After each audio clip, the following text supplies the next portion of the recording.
그 국무회의를 이제 그 9시 21시 30분경에 시작을 했고, 하여튼 회의를 시작을 했고, 증인께서는 그 22시 45분에 대통령실을 출발하셨죠. 시간은 몇 분 틀릴 수는 있지만 대개 맞습니다. 네, 예, 맞죠, 그렇습니다. 맞죠. 예. 대통령실에서 출발해서 이제 국정원으로 차를 타고 가고 있는데 대통령이 전화를 했어요, 증인에게. 그죠? 증인이 맞습니다. 전화 받았잖아요. 예.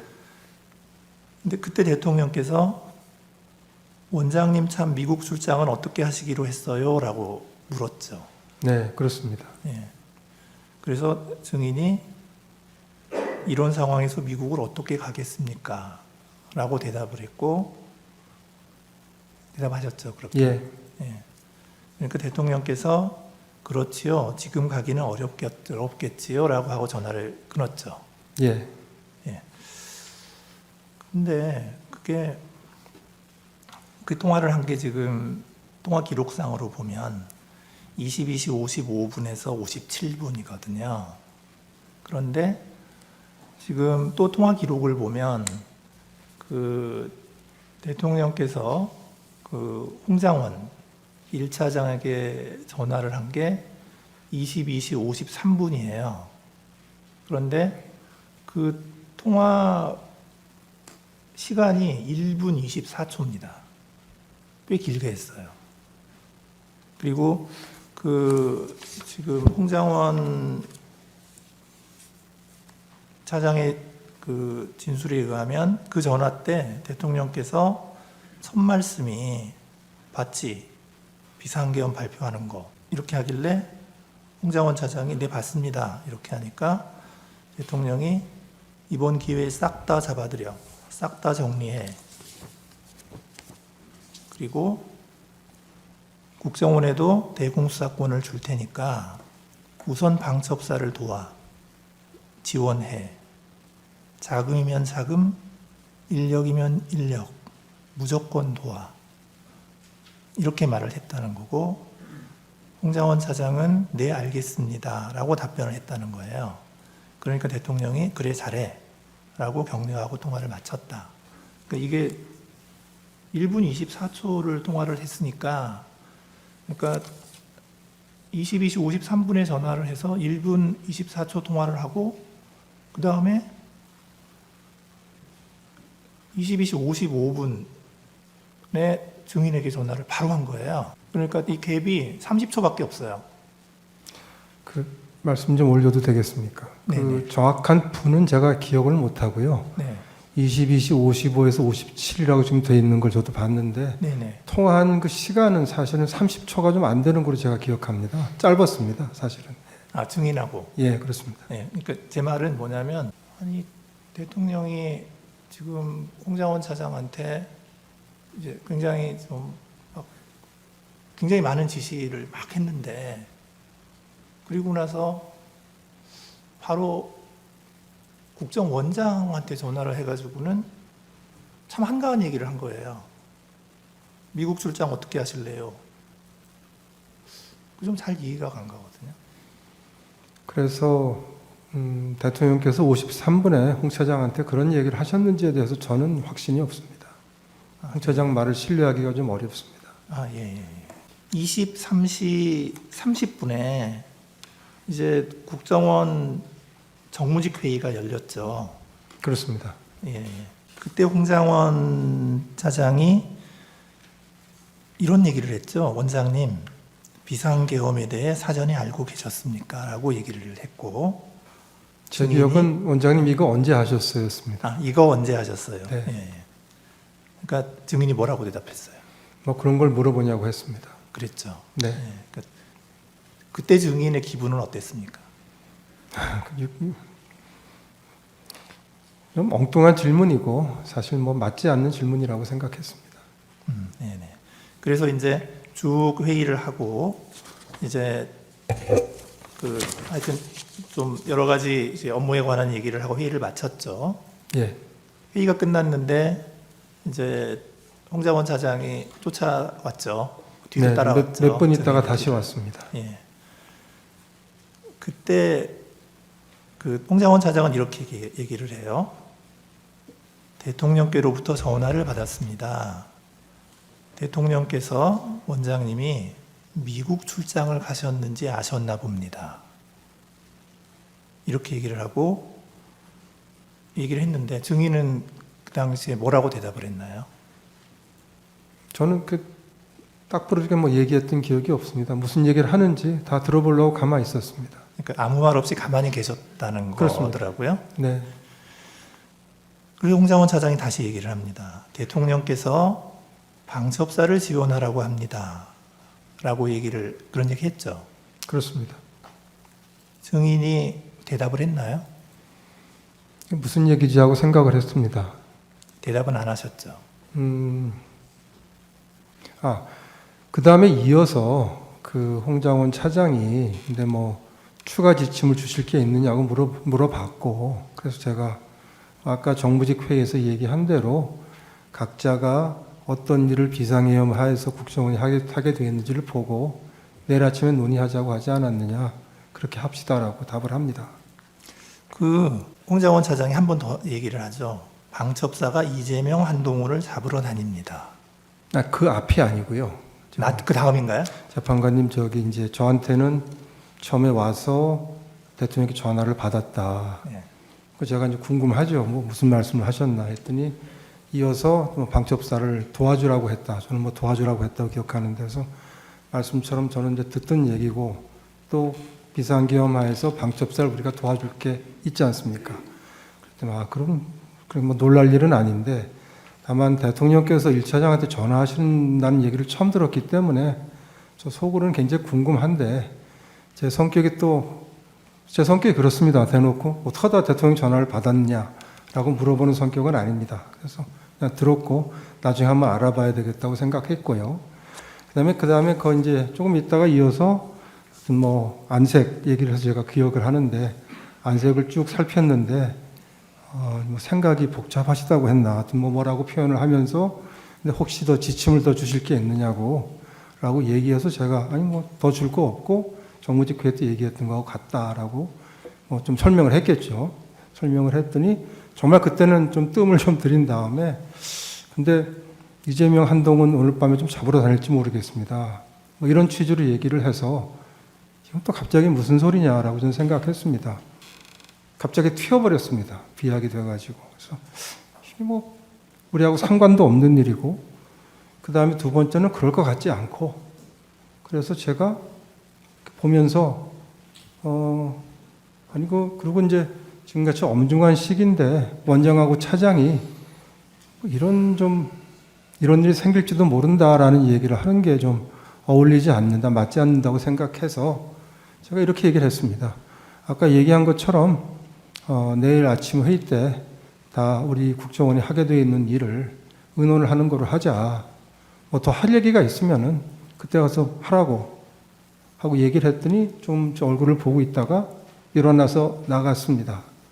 그겁니다.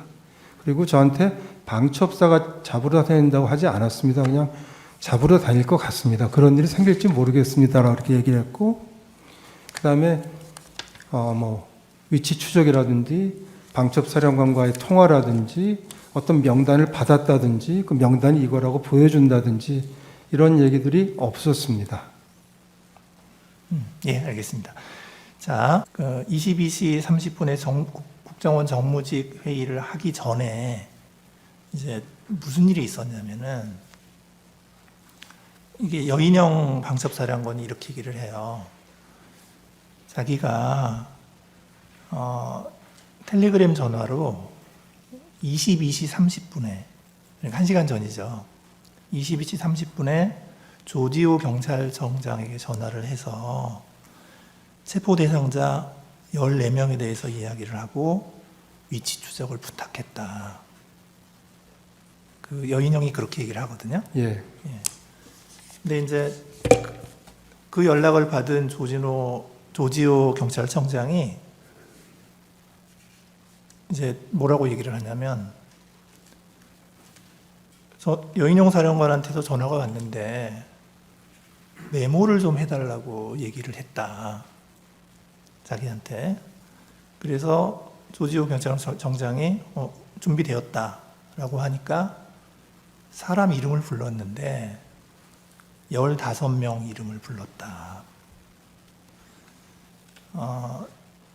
가장 먼저 불렀던 것이 이재명, 그리고 우원식, 박찬대, 정청래, 김명수, 권순일이라고 했고, 또 다른 이름을 불렀는데 김동연이라고 해서 경기도지사냐 이렇게 여인영한테 물어봤더니 김동현이다. 이재명 무죄 선고한 판사다. 이렇게 여인영이가 얘기를 했고, 여인영이가 이 사람들을 체포할 건데 위치 파악을 좀 해달라고 해서 이렇게 부탁을 받았다. 이렇게 얘기를 하거든요. 그리고 나서 이제 조지호 청장이 또 뭐라고 얘기를 하냐면, 그 다음에 그 텔레그램 전화가 한 번 더 왔다는 거예요. 그래서 두 번째 통화를 해서 굉장히 급하게 한동훈 추가입니다. 이렇게 얘기를 했다는 거예요. 그 시간이 언제냐면 22시 30분에서 40분 사이입니다. 그런데 이 전화를 받고 조지호 총장이 어떻게 했냐면 협조를 안 해줬어요. 그러니까 바로 거절하지는 않고 협조를 안 해주고 그냥 아무런 조치도 안 하고 가만히 있었다는 거예요. 그게 조지호 청장의 이야기고요.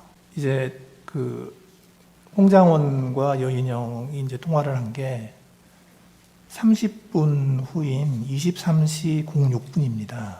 그때 2분 47초간 통화 기록이 있어요. 이제 그때 오늘 쭉 얘기한 14명 명단 불러주고 위치 추적 협조해달라고 얘기를 했다는 거거든요. 그리고 나서 23시 30분에 그 정무직 회의가 있었고, 회의 끝나고 증인한테 가서 이재명, 한동훈 잡으러 다닐 것 같습니다라고 얘기했다는 거거든요. 그래서 요거를 시간 순서대로 쭉 이렇게 놓고 보면은 그 지금 이 홍장원 차장이 그렇게 한가하게 증인에게 얘기했을 것 같지가 않아서 그 증인이 들은 내용이 그냥 정말로 그냥 증인이 이렇게 듣고 나서도 이렇게 그냥 뭐 내일 얘기합시다라고 할 정도로 그 정도로밖에 얘기를 안 했나요? 그 재판관님, 제가 이 부분을 아주 정확하게 기억하고 말씀을 드립니다. 이 엄정한 법정에서 다른 말씀을 드리면 안 되기 때문에 제가 진실대로 제 기억대로 그대로 말씀드린다는 말씀을 드리고, 한 가지만 더 추가해서 말씀드리면, 말하자면 큰 비밀을 이제 얘기를 했다면 그런 비밀이 하나 생긴 거 아니겠습니까? 그럼 그렇게 큰 비밀이 생겼는데 제가 홍장원 차장을 교체하자고 대통령께 건의드린다는 것이 굉장히 어려웠을 겁니다. 근데 제가 정치적 중립을 이유로 해서 교체 건의를 드렸습니다. 그걸 보시더라도 만일에 홍장원 차장이 저한테 자세히 얘기를 하고 했다면 제가 보기에는 교체 건의하기 상당히 어려웠을 것이다. 그것만 봐도 그건 아니었을 것이다 라고 제가 이렇게 말씀을 좀 드리겠습니다. 예. 그 김대우라고 그 방첩사의 단장이 있습니다. 그래서 그날 그 실제로 국회로 갔던 사람이거든요. 근데 이제 이분은 또 뭐라고 얘기를 하냐면, 그 여인영 방첩사령관이 이제 말씀하시기를 김용현 국방부 장관님으로부터 명단을 받았다면서 그 김대우 단장에게 수첩에 받아 적으라고 하였습니다. 그런데 그게 뭐 이재명, 한동훈, 우원식, 김어준, 박찬대, 조국 등의 이름이 기억이 나는데 14명이었습니다. 이렇게 얘기를 했는데, 이런 것들도 보면은 그 여인영 방첩사령관 입장에서는 그 홍장원 차장에게 그런 통화를 하지 할 필요성은 있었던 것으로 생각이 되거든요. 근데 하여튼 증인 생각으로는 홍장원 차장이 그렇게 심각하게 얘기한 게 아니다. 그날 밤에 있었던 일은 제가 진실대로 말씀을 드렸고, 만일 홍장원 차장이 얘기한 대로 얘기를 했으면은 제가 지침을 내리고 같이 남아서 공간에 퇴청을 하는 것이 아니라 아마 사무실에 나와서 뭔가 일을 하거나 아니면 뭐 뭔가 결정을 했을 것입니다. 그래서 제가 말씀드린 그대로 저로서는 도저히 이해할 수 없고 알아듣기 어려운 방법으로만 얘기를 했고, 그 이상 얘기를 하지 않았다는 말씀과, 그거를 처음 제가 이런 일이 있다는 걸 그렇게 얘기한다는 걸 알게 됐던 건 12월 6일 오전이라는 말씀, 그리고 만일에 그런 그런 비밀스러운 얘기를 제가 들었다고 할 것 같으면, 그러면 그건 제가 홍장원 차장 교체를 건의하기 굉장히 힘들었을 거라는 거. 그리고 만일 그게 사실이라면 어찌 보면 국정원장인 제가 교체가 될 일일지도 모르는 것이죠. 그래서 이게 앞뒤가 맞지 않는 말씀이고, 그래서 저는 제가 기억나는 대로 쭉 말씀을 드렸다라고 하는 제 말씀 다시 한번 드리겠습니다. 예, 알겠습니다.